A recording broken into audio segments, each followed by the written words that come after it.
¿Qué tal? Muy buenas tardes. Una vez más los saludo con mucho afecto. Mi nombre es Eder Arrejón y les doy la más cordial de las bienvenidas a este su programa Psicopedagogía Contemporánea. Bien, como ya es costumbre, el día de hoy analizaremos un artículo muy interesante eh, que de cierta manera aborda varios de los temas con respecto al tema del aprendizaje eh, de una manera más profunda y más compleja, haciendo honor al título de nuestro artículo, el cual es El conocimiento del conocimiento, la obra de Edgar Morin y la problemática de la educación mexicana. Bien, el documento que el día de hoy estaremos analizando tiene autoría por María Guadalupe Álvarez Nieto, y desde el resumen nos deja en claro que tratará o que busca relacionar aspectos del pensamiento epistemológico de Morin con la problemática que enfrenta la educación básica. Y hace un llamado o una interesante aportación sobre la gran responsabilidad cognitiva que los docentes tenemos y a la cual nos enfrentamos en el día a día. Desde la introducción nos permite empezar a identificar varios conceptos. Para empezar, hablando sobre la educación, nos menciona que, pues bueno, ha sido, es y seguirá siendo una prioridad entre los seres humanos. Hay varios conceptos que se tocan en el recorrido de la lectura, algunos diversos que conllevan a prácticamente el mismo punto. Sin embargo, en la misma introducción nos habla de que tradicionalmente, la educación ha sido definida como una acción en la que se transmiten conocimientos, creencias, costumbres, parte de la cultura, de generación en generación. Se hace reconocimiento a las generaciones que tienen más experiencia y que nutren a las que tienen menos experiencia, y de cierta manera, pues bueno, eso genera garantía en cuanto a la continuidad de una sociedad determinada, ¿no? Este concepto lo maneja Larroyo en 1981. Bien, como les comentaba, pues bueno, hay varias concepciones, hay varios conceptos e ideas, pero al final creo que podemos resumir esta parte de la introducción en que la educación, con el paso del tiempo y en base a los requerimientos sociales, se hace necesaria para mantener una dinámica en donde los nuevos descubrimientos, tanto científicos como tecnológicos, permiten ser transmitidos. Y esto nos permite, pues bueno, fortalecer una convicción de que mediante la educación el hombre adquiere esta sensibilidad humana o este rostro humano que está en entorno o en contexto de una sociedad, de un medio ambiente. Se habla de una educación que es imprescindible en cualquier contexto de la sociedad. De ahí la necesidad de ubicar al maestro en el análisis de la educación y sobre todo el conocimiento dentro del conocimiento escolar, ¿no? Del cómo se hace, ¿no? Este texto nos da una breve introducción de lo que ha ido surgiendo o sucediendo en nuestro país, sobre todo que si lo analizamos desde una perspectiva más amplia, podemos ver pues que es muy distante el cómo otros países lo pueden llegar a manejar, los avances que hay en otros países. Y bueno, es bien sabido que en nuestro país, de cierta manera, ha tomado ciertos referentes de ciertas formas, maneras, métodos que otros países han logrado o han desarrollado, ¿no? Sin embargo, bueno, ya lo hemos visto con anterioridad, el tema es que nuestro contexto es muy diferente, nuestra situación económica, política, social. Si dentro del mismo país de pronto nos damos cuenta que hay ciertas diferencias y que llegan a complicar los métodos, o sea, si tenemos una línea y la queremos aplicar en diferentes estados o en diferentes regiones, pues no logramos tener como el mismo impacto, vaya. Con respecto a la educación, en alguna de las secciones nos habla de la necesidad de cuestionar lo que en la educación se entiende como conocimiento, lo cual es un planteamiento muy interesante, ya que nos lleva a que cuestionar lo que hasta este momento en la educación se ha considerado como conocimiento, pues implica un proceso de observación, de análisis, de reflexión que nos lleva a observar de qué modo o cómo es que se conoce en las aulas el tipo de conocimiento que está allí, si se está analizando, construyendo, no sé si efectivamente este sistema educativo que estamos operando o con las modificaciones que le hemos hecho nosotros realmente nos está ayudando, a construir conocimientos y sobre todo si el procedimiento que estamos analizando o que estamos implementando es el más adecuado, ¿no?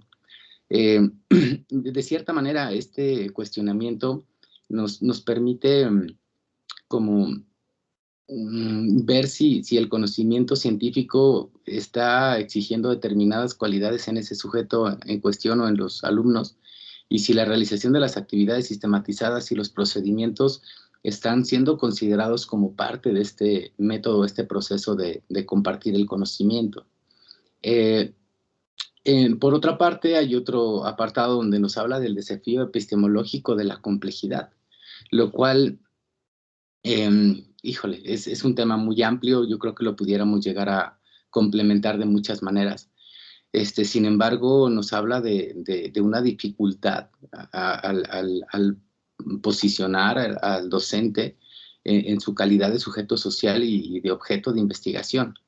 Entonces, en este aspecto, pues resulta ser fundamental lo que aporta Morin en el año 1997, que de cierta manera sugiere que para entender esta noción disciplinar compleja es obligatorio atender varios principios a saber. Los mencionaré textualmente: el principio sistémico u organizativo, el hologramático, el del bucle retroactivo, el del bucle recursivo y el de la anatomía. La dependencia y el diálogo. Vaya, son como les decía en un principio, pudiera parecer compleja la lectura, sin embargo, conforme nos adentramos, vamos comprendiendo y vamos resolviendo parte de las cuestionamientos o dudas que pudieran llegar a generarnos, ¿no? Nos habla de que desde la consideración de estos principios que les acabo de mencionar y para el propósito del artículo que redactan, destacan el tema de la identidad como parte de un proceso tanto objetivo como subjetivo, ¿no? Nos habla de que la identidad le permite al sujeto acudir a la autorreferencia. ¿Esto qué es? Pues bueno, la referencia al sí mismo como una necesidad de objetivación y permanencia del yo sujeto, lo cual, pues bueno, entiendo la parte compleja, pero de alguna manera permite como hacer autorreflexión y ser sujeto de análisis uno mismo, ¿no? Por otro lado, dentro del mismo artículo, mencionan a Kant, que él plantea que el hombre es lo que la educación hace de él. Nos sugiere que la educación juega un papel muy, muy fundamental en la instrucción y en la formación, no tanto como de individuos aislados, sino de la especie humana como tal. Es decir, de la especie misma que se manifiesta en cada uno de los individuos, en cada uno de los estudiantes, en cada uno de los sujetos a los cuales estamos formando, ¿no? Ahora bien, desde el enfoque de la complejidad, los individuos son entendidos como sujetos sociales sistémicos, en una situación de influencia recíproca, capaces de establecer mediante una variedad de actividades, formas de expresión, alguna red compleja de relaciones, una interacción social con el entorno, del cual inevitablemente forman parte indivisible. Perdón. Los sujetos sociales son individuos que de algún modo han sido socializados, heterogéneos, constructores de objetos y sobre todo que los debemos de considerar como personas dinámicas que reconocen al mismo tiempo la presencia significativa de los otros en cada cosa u objeto que utilizan, ¿no? Es, como les comentaba, de pronto un tanto difícil de entender, pero bueno, conforme vamos llenándonos de más elementos, pudiéramos encontrar en este concepto del proceso complejo o del pensamiento complejo, perdón, como varias herramientas que nos permitirán entender nuestro actuar y a su vez el cómo opera el proceso de aprendizaje, ¿no? Para dicho pensamiento complejo es imprescindible reconocer que la pedagogía, como una disciplina social, ha tenido desde su inicio, desde su existencia, el objeto de estudio, como objeto de estudio, perdón, la educación. Y pues bueno, hoy está llamada a establecer un diálogo más puntual con las diferentes disciplinas sociales, o sea, que sea de cierta manera multidisciplinario, este, y vamos, obviamente identificando aquellas disciplinas que se ocupan en analizar la educación, ¿no? Tal vez considerando otros procedimientos y fines distintos pedagógicamente hablando. Por otra parte, digo, tratando de no hacer muy largo esta grabación, como parte de las conclusiones del texto pudiéramos entender algunos planteamientos distintos que pueden fungir un cambio o un impacto en torno a la educación.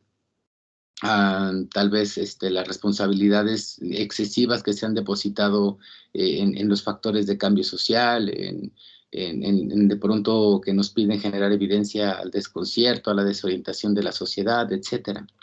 Hay varias concepciones que valdría la pena resaltar. Una de ellas es la del conocimiento, que en el hacer docente cotidiano muestra no solamente un carácter fragmentario y simplificador, sino que también llama a la ausencia de reflexión que permita hacer este análisis que les comentaba antes, el cotejo o la comparación o la producción de otros puntos explicativos que pudieran llegar a ser pues elementos muy nutritivos en este proceso, ¿no?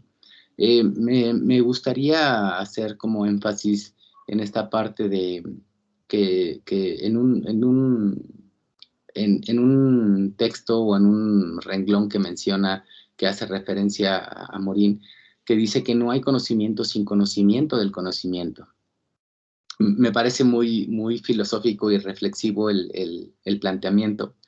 De cierta manera, pudiéramos concluir con que es necesaria la reprofesionalización docente para una nueva educación que nos dé cuenta del presente y del futuro. Volver a reestructurar o volver a reaprender la manera de entender la educación. Necesitamos construir un nuevo concepto de lo que es la educación hoy en día, ¿no? Perdón. Un nuevo concepto que nos lleve a un cambio de la gramática en el sistema educativo, de cierta manera cambiar las formas de hacer educación en la escuela y sobre todo buscar la posibilidad o lograrla, que haya un cambio suficientemente radical en el modo de ver la profesión docente en todas las etapas educativas. Entendamos esto como que cada docente va sembrando una semillita en el ente o en el estudiante, la cual, independientemente del nivel educativo en el que se encuentre, uno va generando y va encontrando como estos elementos. Nos habla que es obligatorio representar las funciones de la profesión como parte de la función docente. Me gustó mucho una parte donde menciona textualmente: más que un nuevo maquillaje de reformas para establecer la formación y los perfiles, las funciones o competencias de la profesión, deberíamos optar por una definición global de la profesionalización de los maestros.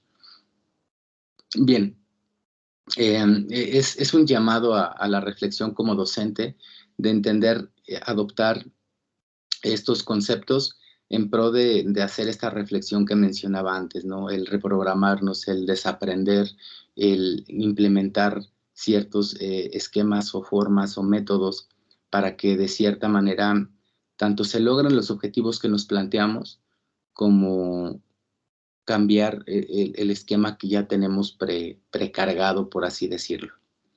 Bien, sin más por el momento, espero les haya sido de utilidad el contenido o esta breve reflexión sobre el texto. Me despido de ustedes. Gracias por su atención.